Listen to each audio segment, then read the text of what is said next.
In 2020, my life changed. It changed dramatically. I was diagnosed with breast cancer, and it was at a time that was it was in pandemic, so things were very different. Everything was different. Um, but during that time, I used tools. I learned about myself. I had loads of challenges that I had to get through. And I used that time going through the biggest challenge to date, to deal, not only to heal my illness, but I healed me. So I used that time as one of the hardest time of my life to heal my traumas from a child, from the inner child, all the way to the adult I am now. So for the past 3 years has been really, really challenging, but it's been really rewarding. And I felt like it's time, and I'm ready. I wasn't ready before. It's time for me to share little tips and little things I used and learned along the way. Being a young black girl coming from families that, don't really talk about things, we don't share. And now I don't understand that our kind of the black culture dynamic. Families are very separate, and it's not there's no togetherness. So I'm trying to spread the word that even if you feel shy, you can't talk to your family or your friends, you can still talk to people. Therapy helped me a lot. I did have to go for a few therapists before I found a black therapist that worked for me, but that's just for me. Everything I talk about is how I went through it, how I dealt with it. It was just tips I just want to share. What worked for me might not work for you, but just the little habits to unlearn and learn new ones, setting boundaries, writing down goals, achieving them one little minute step at a time helps than more than thinking, society makes you feel like everything's got to be done, there's not enough hours of the day. It's not that. For me, I was always on autopilot as well, and always busy trying to be the mom, doing everything, the businesswoman, everything, and overloading myself all the time until I got into this situation. And I think it was more of sitting down with myself, by myself, in the silence and listening to the noise I had to listen to. So little things as while going through my depressions and being scared and things triggering me, I learned small things. Just getting out of the bed and sitting on top of your bed. Just washing your face and brushing your teeth can get you out of depression. Instead of eating late at night, try and write. Instead of, small things, going for a walk. Allowing yourself to cry. Allowing yourself to let go, allowing yourself to forgive yourself as well is a really, really, really big and important thing I learned. But wisdom, strength, the courage, it came from literally getting rid of the inner child that was holding on to all the baggage and trying to keep the walls up. And this happened to me when I was young, so this could never happen to me when I'm older, or this happened to my mom, or this happened to my family members and that could never happen to me. Is a big one that a lot of us use, and keep walls up. So whereas I was thinking I was just being me and keeping on top of my stuff, I wasn't actually being me. So I've now learned who I am and ready to be who I am. Where before, I don't think my friends even know who I am. My family knew who I was. Who they got of me is who I had to be amongst them and be around them. Because I chose to stay around people that wasn't good for me for a very long time. I chose to stay in situations that wasn't good for me for a very long time. Not knowing is because I wasn't valuing myself enough. Because I wasn't shown the love to give me the confidence to walk away.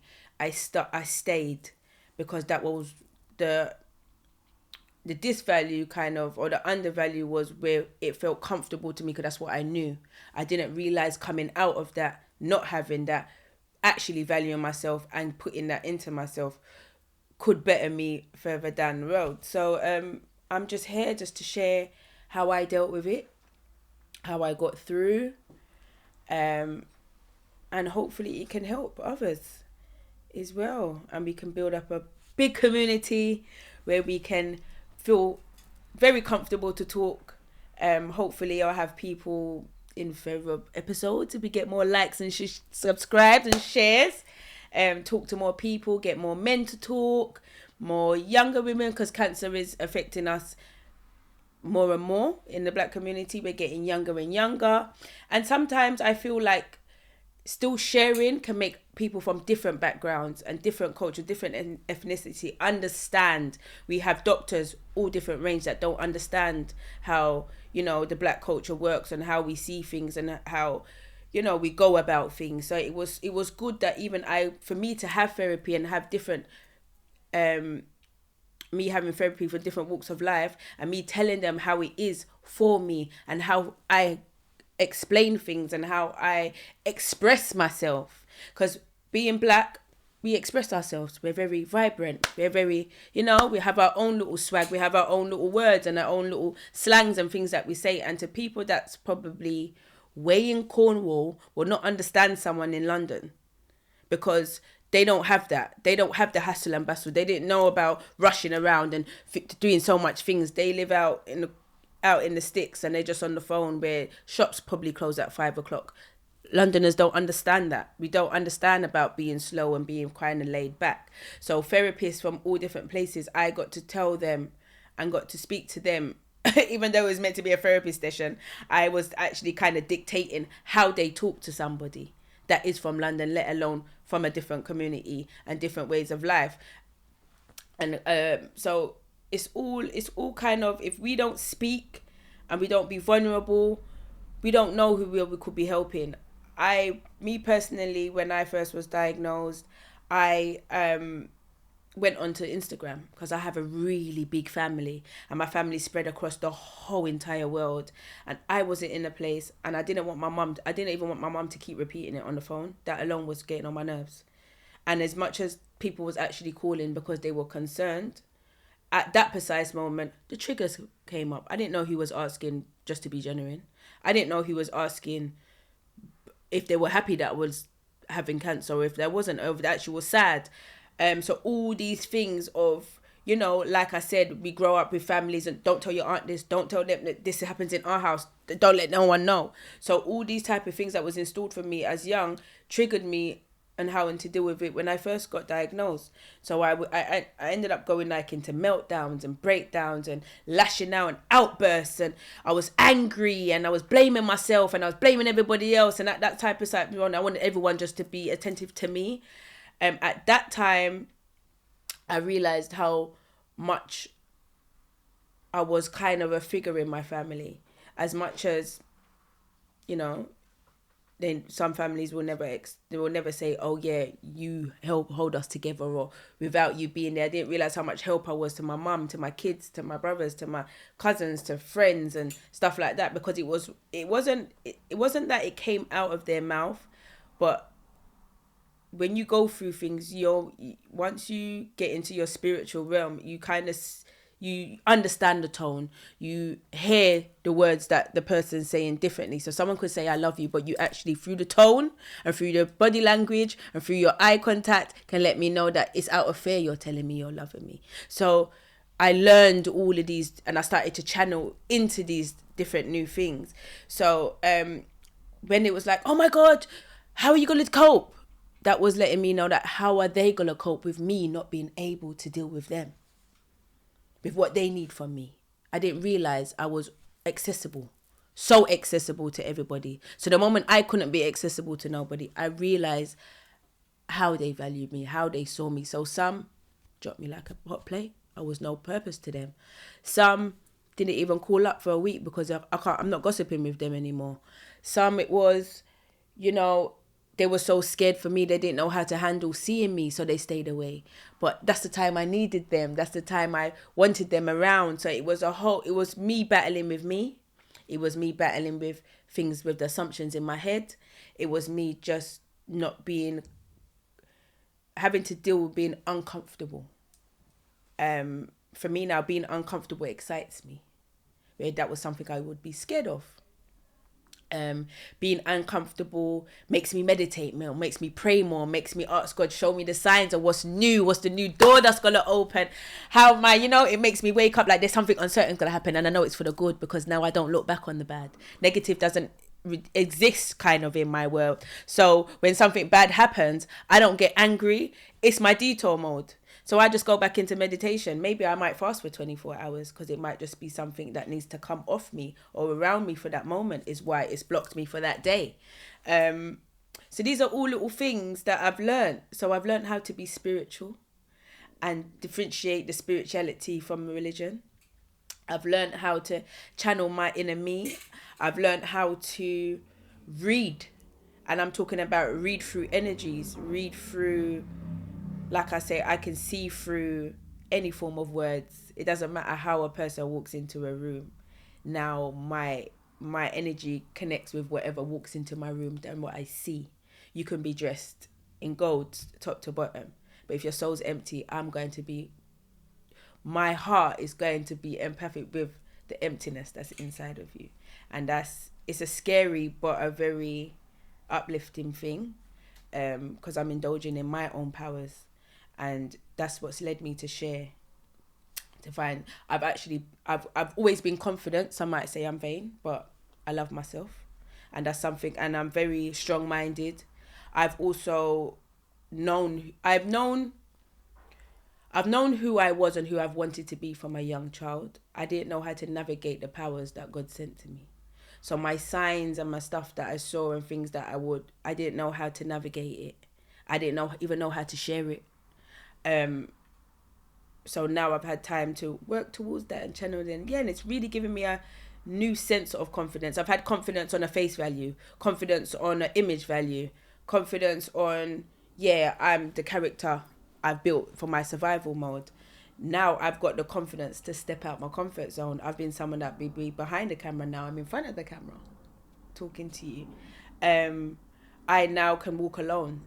I go places by myself. I try things.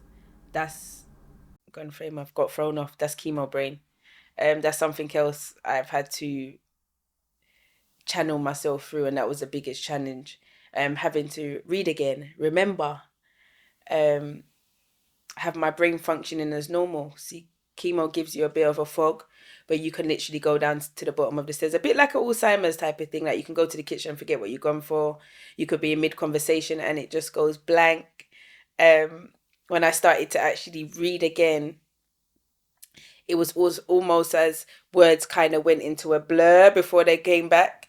And then I had to kind of really learn to read small words. So the kids was really helpful. Having kids was really helpful, because I channel, even though I was sitting down helping them read books, it was also for myself. And even when I got some words wrong, literally 3-letter words, it could be the, it could be and I've said it quickly because I've tried to still act like I can read normal. It would be the kids like, that's and, that's not there, you silly, and things like that. So, and they also kept my journey quite comical. Like when I lost all my hair, they will be more like, they'll put spray cream on there, or they'll wet their hand and slap my head, or they'll be watching something and say, Mum, that's what you look like, or things like that. So to others, they could have been quite offended, but to me, it made me know that how I was dealing with it was helping them as well. They didn't see Mum being sick and as something really bad. They saw it as just something Mum will go through. So even for days when I couldn't get out of bed or get up the stairs, like you will see my youngest try and help me, or the middle one will try and, she'll be eating or she'll want to come and feed me as well. Or they will know if like there'll be times I'll be sitting on the sofa. And you see one by one will come with their pillow and their blanket, and then the other will come. But they're lying on me. They're not lying with me. They probably will be on top of my head and be fighting for who's got the best spot and stuff as well. But they really, really helped. And I think because I'm quite of a strong-minded person and I'm very determined, and when I'm onto something, I work well under pressure. So I really push myself to do things. It got them to be like that. So when they saw me being weak, it was like, no, Mum, time to get up. Okay, we'll leave you for a moment and we will come back. And it really got my brain working, and me, pushing myself to actually sit up, get to the toilet. These things are all things that's really hard to do when you're taking chemo. And I think because I've got a fighting spirit and I literally just ran with it the whole time, people didn't kind of look at me as being sick. So that was something else I had to deal with. The outside was fine. Having cancer doesn't always show. Yeah, you lose your hair. Probably your skin gets a different color, or you might just, you do change, but because you're spirit and you're still laughing and you're not on the floor, you're not feeling sorry for yourself or mopey. Some people will see like, are you actually sick? Oh, you're all right. Or, oh, cancer ain't doing you nothing.